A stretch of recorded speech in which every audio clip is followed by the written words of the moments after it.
Very good morning to all. We are discussing about infectious diseases. Infectious diseases are those diseases which are spread easily by the various vectors or various things like air, water, as well as food. Okay.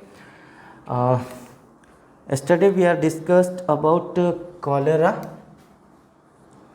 So we have discussed total number of diseases: tuberculosis, hepatitis, dysentery, and cholera. Now we are moving towards fifth disease, that is fifth infectious disease, that is the typhoid. Okay, हा एक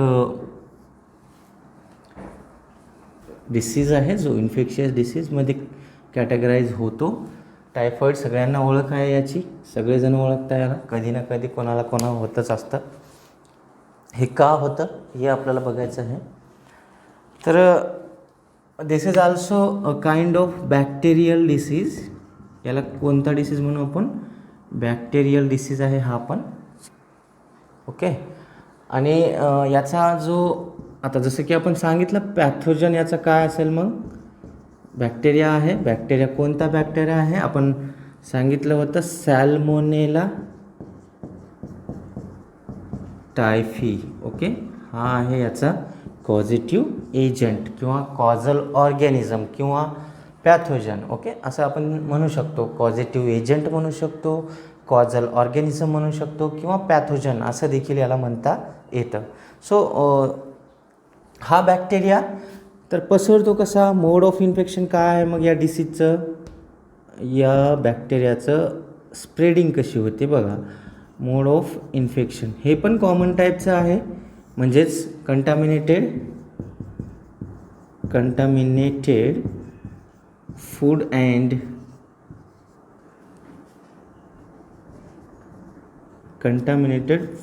and water. असं जर कुठला disease पसरत असेल म्हणजे याचा अर्थ आहे की हा आपल्या जवळपासच आहे कुठेतरी हा बॅक्टेरिया.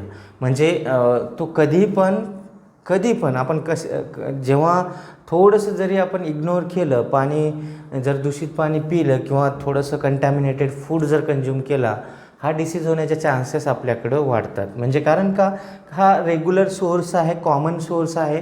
ह्युमन बिईंग असतील किंवा अदर ॲनिमल्स असतील, या वॉटरचं कन्झम्पशन केल्याशिवाय ते जगू शकत नाहीत. मग वॉटर कन्झम्पशन करताना आपल्याला या गोष्टीचं भान पाहिजे की याच्या थ्रू कुठकुठल्या डिसीजेस स्प्रेड होऊ शकतात. So what are the symptoms? नाव सिम्पटम्स बघू आपण याचे. Symptoms of typhoid. या ठिकाणी परत तो जो फीडिंग हॅबिटवाला जो डिसीज होता ॲनोरेक्झिया, हा परत इथं होतो. या लोकांना बघा, ज्यांना टायफॉईड होतं ते जेवण करत नाहीत, म्हणजे त्यांना तो एक प्रकारचं मेंटल इलनेस आहे असं त्यांची थिंकिंगच असते, मेंटॅलिटीच असते की आपण जेवण नाही करणार. Okay, so that is called anorexia. Okay. याच्यानंतर आणखीन सिम्पटम्स याच्यामध्ये हेडॅक, डोकं दुखत असतो सतत, हेडॅक. ओके. अजून काय सांगता येतं? आपला जो ॲबडॉमन पार्ट आहे, ॲबडॉमन सांगितलं मी, ॲबडॉमन म्हणजे हा पुढचा पार्ट. तर याच्यामध्ये रॅशेस आहे ना, काय म्हणता येईल, रॅश ऑन ॲबडोमन,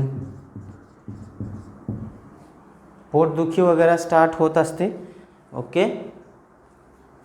मग पोटदुखी झाली याचा अर्थ आपल्याला डायरिया किंवा आपण त्याला म्हणू डिसेंट्री होईल. फिवर पण असतं यामध्ये. ओके, फिवर पण असतं. याच्यानंतर फिवर किती असू शकतो? सो आपलं फॅरेंटमध्ये दिलेलं आहे 104 फॅरेंट. आपण फॅरेंटचा सिम्बॉल असं लिहितो, फॅरेंट डिग्री, राईट. 104. जर याला आपण डिग्री सेल्सिअसमध्ये जर काउंट केलं, सेल्सिअसमध्ये जर केलं, that is near about 40 degree Celsius होतं, एवढं ताप येतं. म्हणजे आपल्या नॉर्मल बॉडी टेम्परेचर जो आपण रूम टेम्परेचर जो असतो आपल्या बॉडीचा टेम्परेचर त्यापेक्षा एक 4 ते 5 डिग्री सेल्सिअसनं इन्क्रीज होतो टेम्परेचर बॉडीचा. ओके, तर एवढं ताप येऊ शकतं. म्हणजे आपल्याला कळणार पण नाही की टायफॉईड झालं. जर आपल्याला 50 डिग्री सेल्सिअसला गेलं तर मग आपल्याला त्रास होतो, म्हणजे जास्त समजून जाते की खूप त्रास आहे.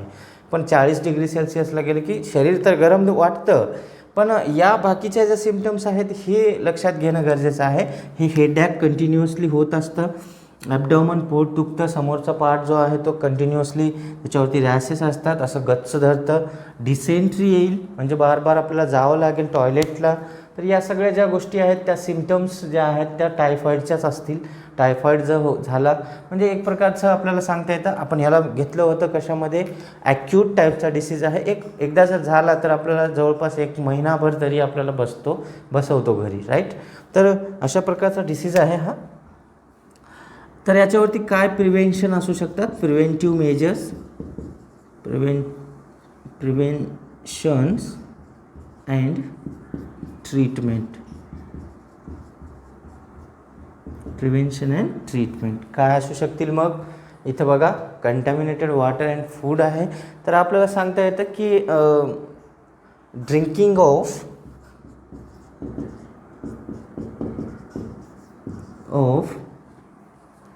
कसा वॉटर पिणार मग, बॉइल्ड वॉटर, बॉइल्ड और क्लीन वॉटर म्हणू आपण, बॉइल्ड और क्लीन वॉटर. फूडचं पण स्टोरेज व्यवस्थित असला पाहिजे, तर त्याला म्हणू आपण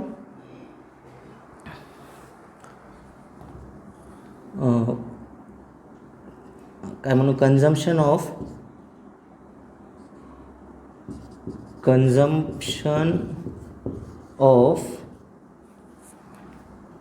फ्रेशली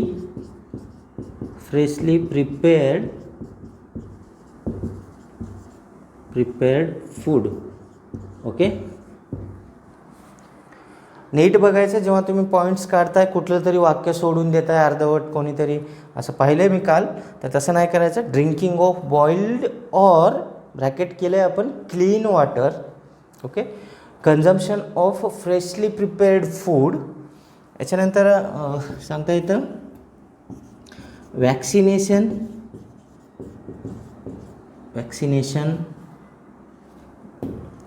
अगेन्स्ट टायफॉईड आपल्याला म्हणता येतो.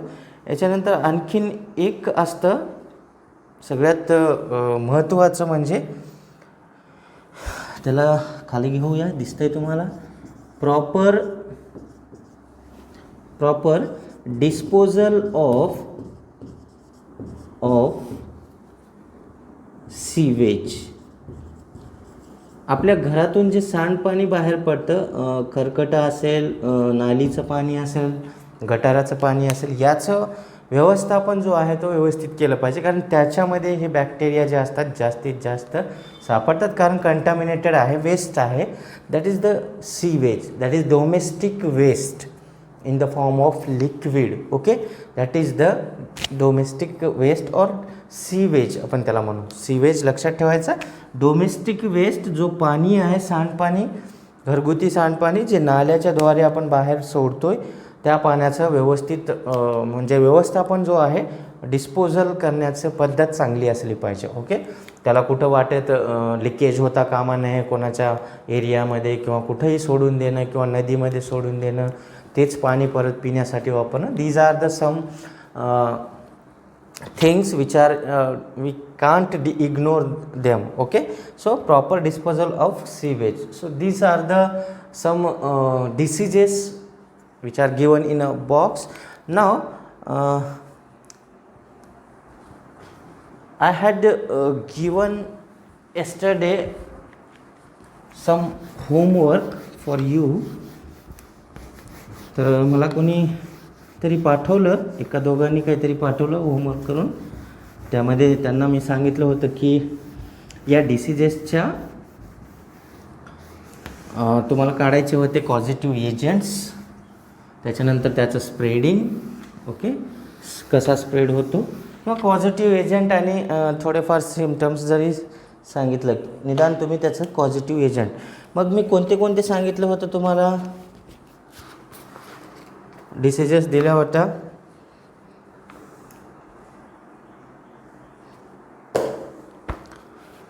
फर्स्ट डिसीज दिला होता मी एंटेरिटिस, राईट, हाच दिला होता. तर हा एक ॲबडॉमन डिसीज आहे. स्मॉल इंटेस्टाईनवरती एक प्रकारचं स्वेलिंग येतो. काय येतं याच्यामध्ये, ह्याचा पॅथोजन पहिल्यांदा,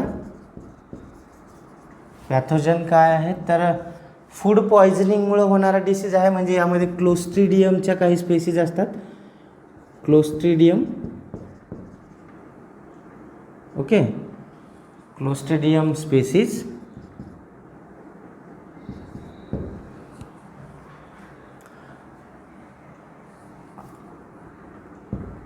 याच्यानंतर दुसरा असू शकतो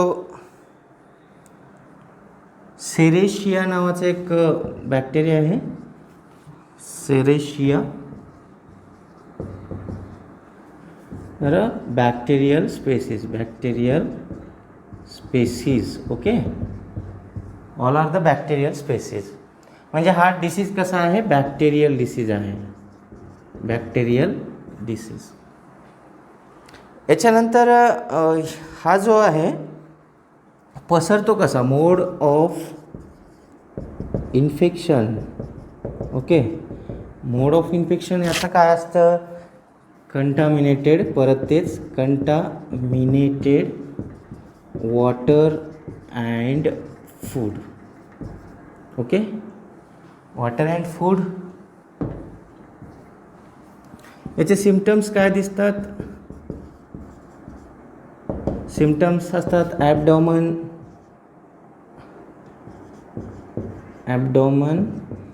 pen, swelling on small intestine, small intestine जे असतात त्याच्यावरती सूज येत असते, ओके. मग याला प्रिव्हेंटिव्ह मेजर्स काय असतील, मग प्रिव्हेंटिव्ह मेजर्स बघा इथं सांगता येतं, ड्रिंकिंग ऑफ, परत तेच drinking of boiled water, okay, and consumption of freshly prepared of fresh food, okay. तो कंटामिनेटेड नसला पाहिजे. या अशा काही गोष्टीचं जर आपण केअर केलं तर नक्कीच याच्यामध्ये तुम्हाला, यामध्ये वोमिटिंग पण होतं, हे पण सिम्पटम ॲड करा इथं, वोमिटिंग होत असतं सिम्पटम्समध्ये, ओके. आता हे ॲबडॉमन पेन म्हणजे आपल्याला त्या ठिकाणी डिसेंट्री, डायरिया वगैरे पण होईल. तर हे आहे या एंटेरिटिसच्या बाबतीमध्ये. दुसरा डिसीज कोणता दिला होता तर तो होता मलेरिया,